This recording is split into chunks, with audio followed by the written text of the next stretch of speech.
আল আনামের 54 নম্বর আয়াত অনুযায়ী সালামুন আলাইকুম। আমি শুরুতে বলবো যে নারী যে সৃষ্টি পুরুষের পাজর থেকে, এই বিষয়টি আমাদের এই সমাজে প্রচলিত রয়েছে, বিশেষ করে ধর্মীয় সমাজে, ধর্মীয় আলোচনার মধ্যে রয়েছে। বিষয়টি কিভাবে আসলো, কোথায় থেকে কিভাবে আসলো, সে বিষয়টি আমি ক্লিয়ার করতেছি। এই ইহুদি ধর্মগ্রন্থ, সেটা হচ্ছে book of Zenit. Book of জেনিস এর এর মূল অর্থ হচ্ছে সৃষ্টি বা আদি গ্রন্থ। এর 2 নম্বর অধ্যায়ের 21 এবং 22 নম্বর শ্লোকে পাওয়া যায়, এই অংশে পাওয়া যায় আদম এবং তার স্ত্রী, তাদের আদমের পাজরের হাড় থেকে বা বাঁকা হাড় থেকে এই হাওয়াকে সৃষ্টি করা হয়, বা হাওয়া নামে আদমের যে স্ত্রীর নাম বলা হয়, তাকে সৃষ্টি করা হয়। এই ধরনের একটি প্রচলন রয়েছে ইহুদি ধর্মগ্রন্থ। হ্যাঁ, গ্রন্থটির নাম আমি আরো একবার বলতেছি, বুক অফ জেনিস। এটি আদি গ্রন্থ, 2 নম্বর অধ্যায়ের 21 এবং 22 নম্বরে এটি লেখা আছে। তারপরে আমাদের সমাজে যে রসুলের নামে, আল্লাহ রসুলের নামে যে হাদিস গুলা চলতেছে, এই হাদিস গ্রন্থে বলা আছে সহি আল বুখারি, অর্থাৎ বিশুদ্ধ বুখারি সংকলন। এটি হাদিস নম্বর হচ্ছে 3331, 3331। এটা প্রকাশনা ভেদে হাদিসের নম্বর পরিবর্তন হইতে পারে। এখানে বর্ণনা দেওয়া আছে নারীদের ফাজরের সঙ্গে পুরুষের তুলনা করে একটি আলোচনা আছে। অর্থাৎ এই বুক অফ জেনিস এবং সহি বুখারির 3331 নাম্বার হাদিসের সাথে পুরোপুরি মিল রয়েছে। কিন্তু নারীদের সৃষ্টি পুরুষের পাজরের থেকে তুলনা করে যে আলোচনা এসেছে, এটি কোরআনের দৃষ্টিভঙ্গি হচ্ছে, কোরআনে নারীকে পুরুষের পাজরের হাড় থেকে সৃষ্টি করা হয়েছে এমন কোনো কথা কোরআনে সরাসরি নাই। বরং সূরা নিসা আয়াত নাম্বার 1, এখানে আল্লাহ বলছে ইয়া আইয়ুহান নাসু ইত্তাকু রাব্বাকুল্লাজি খালাকুন মিন নাফসিউ ওয়া হিদাহ, অর্থাৎ হে মানুষ, তোমরা তোমাদের রবকে ভয় করো, যিনি তোমাদেরকে এক ব্যক্তি থেকে বা একটি নফস থেকে সৃষ্টি করেছেন এবং সৃষ্টি করেছেন একটি যুগল থেকে অগণিত পুরুষ এবং নারী। তাহলে এখানে বলা হয়েছে যে যিনি একটি নফস থেকে এই মানুষকে সৃষ্টি করছেন। তাহলে কোরআন বলতেছে নফস থেকে মানুষকে সৃষ্টি করা হচ্ছে, কিন্তু ইহুদি ধর্মগ্রন্থে বলা আছে যে বুক অফ জেনিস 2-21 থেকে 22 বলা আছে আদমের বা পাজর থেকে নাকি হাওয়াকে সৃষ্টি করা হয়েছে। একই কথা বলা আছে এই সহি বুখারি 3331 নাম্বার হাদিসে, কিন্তু কোরআনের সাথে এটা মিলতেছে না। এখন আমরা কোনটা মানবো? আমরা কি বুক অফ আজায়া মানবো, নাকি বুক অফ জেনিস মানবো, নাকি আমরা হাদিসটি মানবো, নাকি কোরআন মানবো? এটা দর্শকদের কাছে আমার প্রশ্ন, খোলা প্রশ্ন।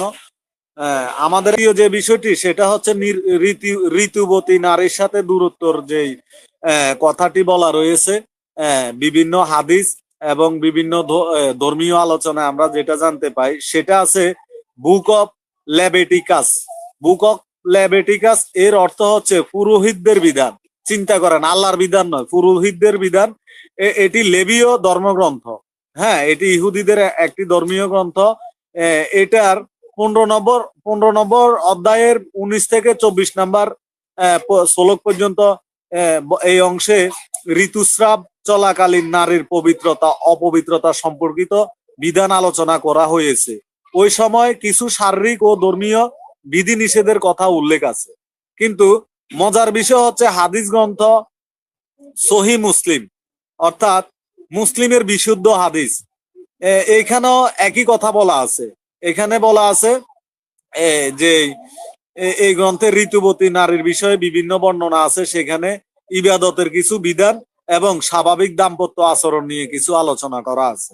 ওই যে ঋতুবতী নারীদের রোজা, নামাজ, হ্যাঁ, এগুলা নাকি করা লাগবে না, পরে 2 রাকাত পড়লে হবে সুস্থ হওয়ার পরে, ইত্যাদি ইত্যাদি হাদিসে বলা আছে। কিন্তু কোরআনের দৃষ্টিভঙ্গি অনুযায়ী ঋতুস্রাব সম্পর্কে কোরআনে সূরা বাকারা 2 নম্বর সূরার 222 নম্বর আয়াতে বলা আছে, ওয়া ইয়াস আলু নাকা আনিল মাজিহ কুল হুয়া আজা, অর্থাৎ তারা তোমাকে ঋতুস্রাব সম্পর্কে জিজ্ঞাসা করে, বলো তা কষ্ট অস্বস্তিকর বিষয়। তারপরে বলা আছে ঋতুকালে, এখানে এই ঋতুকালে যে কোরআনে নারীদের থেকে দূরে থাকা বা তাদের যে ইবাদত এগুলা করা থেকে বিরত থাকার কোরআনে এই ধরনের কোনো কথা বলা নাই।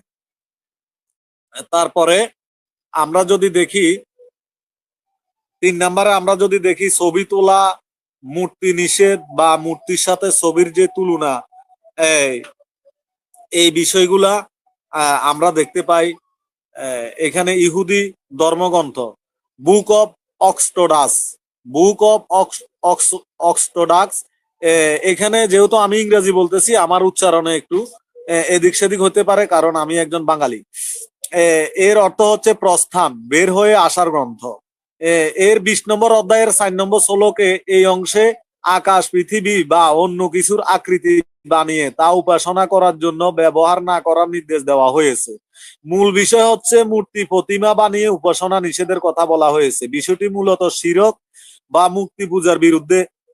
আর এখানে হাদিস গ্রন্থ হচ্ছে সহি আল বুখারি, সহি বুখারিতে এখানে বিশুদ্ধ বুখারি সংকলন হাদিস নাম্বার হচ্ছে 5950, 5950 নম্বর হাদিসে এই বিষয়টি বর্ণনা আছে যে ছবি চিত্র তৈরি করা বা রাখা বিষয়ে সতর্ক করা আছে। ছবি নির্মাতাদের বিষয়ে কঠোর বক্তব্য এই হাদিসে এসেছে। কোরআনের দৃষ্টিভঙ্গির সাথে ছবি তোলা বা ক্যামেরা ছবি নিষিদ্ধ এমন সরাসরি আয়াত নেই। আমরা যদিও জানতাম এই কিছুদিন আগে টেলিভিশন হারাম ছিল, হ্যাঁ, কিছুদিন আগে ক্যামেরা হারাম ছিল, ক্যামেরা হারামের আগে টেলিভিশন হারাম ছিল, টেলিভিশন হারামের আগে মাইক হারাম ছিল।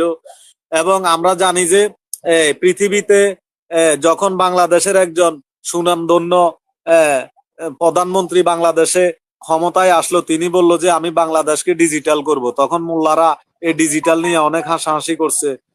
যখন বলল যে আমরা বাংলাদেশকে স্মার্ট করব, তখন তারা এটা নিয়ে বিভিন্ন হাসাহাসি করছে।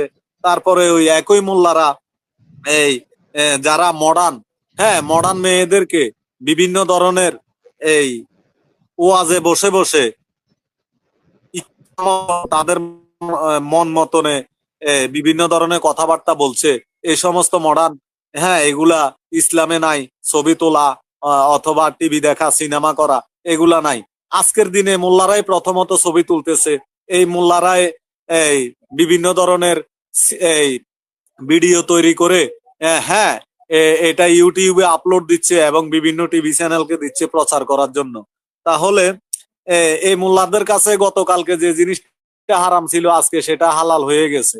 আরো মজার বিষয় হচ্ছে আমি বাংলাদেশের চট্টগ্রাম শহরে অনেক ঘোরাঘুরি করছি। কারণে কারণে ঘোরাঘুরি করার পরে আমি সেখানে অনেকগুলা মডার্ন মাদ্রাসা দেখতে পেয়েছি। মাদ্রাসার নামের সাথে মডার্ন যুক্ত করা আছে, হ্যাঁ, যে ইসলামিয়া মডার্ন মাদ্রাসা, ইসলামিয়া মডার্ন মহিলা মাদ্রাসা, এভাবে মডার্ন শব্দটাও তারা নিচ্ছে, ডিজিটাল শব্দটাও তারা নিতেছে, স্মার্ট শব্দটাও তারা নিতেছে। এবং যখন বিশ্ববিদ্যালয় গঠন করা হয় পৃথিবীতে, এই মোল্লারা বিশ্ববিদ্যালয়ের অনেক বিরোধিতা করেছে। আজকে আমি দেখি যে বাংলাদেশের প্রত্যেকটি বিভাগে ইসলামিক বিশ্ববিদ্যালয় রয়েছে। তাহলে আপনারা যে কোনো জিনিস, একজন মানুষ নীতিবান জ্ঞানবান একজন মানুষ একটা জিনিস যখন ভালো জিনিস আপডেট নিয়ে আসবে, আপনারা বলবেন যে এই জিনিসটা হারাম, এটার পিছে এটা ধৈর্য না, এটা কইরো না। যখন আপনাদের স্বার্থে এটা যাবে তখন আপনারা এটাকে হালাল করে দিবেন। কিছুদিন আগে মোল্লারাই বলছিল লাহু আল হাদিস দ্বারা গান বাদ্য নাকি হারাম। জি, আমাদের বশির ভাইকে দেখা যাচ্ছে, উনি চলে যায় কেন? বশির ভাই থাকেন আমাদের সাথে। তাহলে এই যে ছবি তোলা, চিত্র তৈরি করা, এই বিষয়ে যে সতর্কতামূলক বক্তব্য রয়েছে সহি আল বুখারি 5950 নাম্বার হাদিসে, তারপরে একই কথা রয়েছে বুক অফ অক্সটোডাস 20 নম্বর অধ্যায়ের 4 নম্বর শ্লোকে। তাহলে হাদিস এবং বুক অফ অক্সটোডাস এই দুইটা একই কথা বলতেছে। তাহলে আমরা দেখি এখানে কি বলা হয়। কোরআনে বলতেছে সূরা ইব্রাহিম 14 নম্বর সূরার 35 নম্বর আয়াত 3-5, এখানে বলা আছে ওয়াজ নুবনি ওয়া বানিয়া আন না বুদাল আসনাম, অর্থাৎ এবং আমাকে ও আমার সন্তানদেরকে মুক্তি পূজা থেকে দূরে রাখো। কোরআনে এই সমস্ত কথা বলা আছে যে মুক্তি পূজা থেকে মানুষের ফানা চাওয়া, এটা থেকে দূরে থাকা। কিন্তু কোরআন আমাদেরকে ছবি তোলা থেকে দূরে থাকার কথা কোরআন আমাদেরকে কোথাও বলে নাই। এবং এই ছবি তোলা অথবা প্রয়োজনে ভিডিও তৈরি করা, এই সমস্ত বিষয় কোরআন আমাদেরকে নিষেধ করে নাই। কিন্তু আপনারা হাদিস দিয়ে ছবি তোলা নিষেধ করতেছেন, আবার নিজেরাই ছবি তুলতেছেন, ভিডিও বানাইতেছেন। প্রিয় ভাইরা, আপনাদের বোধোদয় কবে হবে? জি, আমাদের সাথে যুক্ত আছেন আমাদের সম্মানিত প্রিয় ভাই, যার লাইভ আলোচনা শোনার জন্য আমরা অধিক আগ্রহে 2 বছরেরও বেশি সময় কাটিয়ে দিয়েছি। সঙ্গত কারণে যাকে আমরা আমাদের পাশে লাইভে পাই নাই, আজকে আল্লাহর রহমত এবং আল্লাহর দয়ায় আমাদের সম্মানিত প্রিয় বাবুল ভাই আমাদের সাথে যুক্ত হয়েছেন। জি বাবুল ভাই, আপনি যদি কিছু বলতে চান আপনি বলতে পারেন। আমাদের সাথে বরিশাল থেকে বশির ভাইও যুক্ত আছে। জি প্রিয় বাবুল ভাই। সালামুন আলাইকুম।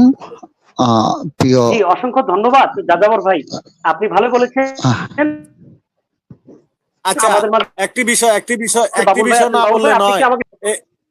জি অবশ্যই, একটি বিষয় না বললে নয়। আপনি যে কমেন্টটি হাইলাইট করছেন নিসার এক, এখানে নফসের কথা বলা আছে, এখানে নারীর কথা বলা নাই। এখানে একজন লিখছে যে একজন নারী থেকে, নফস থেকে নয়। প্রিয় ভাই, আপনি নিসার 1 নাম্বার আয়াতটি আপনি পরীক্ষা করেন। আমরা লাইভে আছি, পরীক্ষা করার পরে আপনি দেখেন যে এখানে নারীর কথা বলা আছে নাকি আসলে নফসের কথা বলা আছে। আর এই কমেন্টটি আপনি যে হাইলাইট করছেন, এখানে মানুষের কাছে ভুল মেসেজ যাইতে পারে। কমেন্টটি আপনি হাইলাইট থেকে সরান যাতে আমাদের নাম দেখা যায়। কমেন্ট হাইলাইট করলে আমাদের নাম দেখা যায় না। কমেন্ট হাইলাইট করলে কিছু সময়ের জন্য করে সেটা আবার করে দিবেন। জি ধন্যবাদ।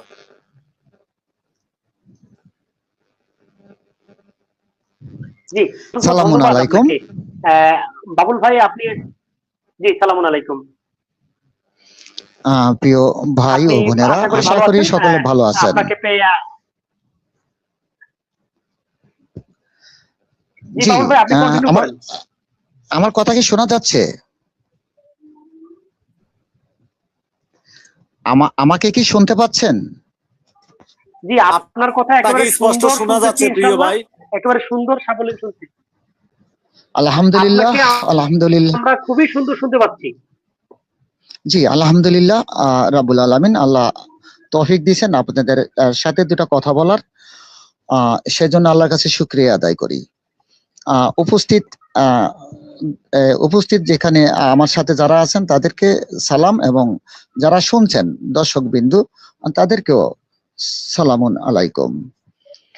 আমার প্রিয় ভাই যাযাবর ভাই যে বলছিলেন যে মাইক বা টেলিভিশন, ক্যামেরা, এগুলি একটা সময় এক সময় যখনই যেটা আসতো সেটাই হারাম ছিল, কিন্তু পরে একটা সময় যায় সেগুলি সব হালাল হয়ে গেছে।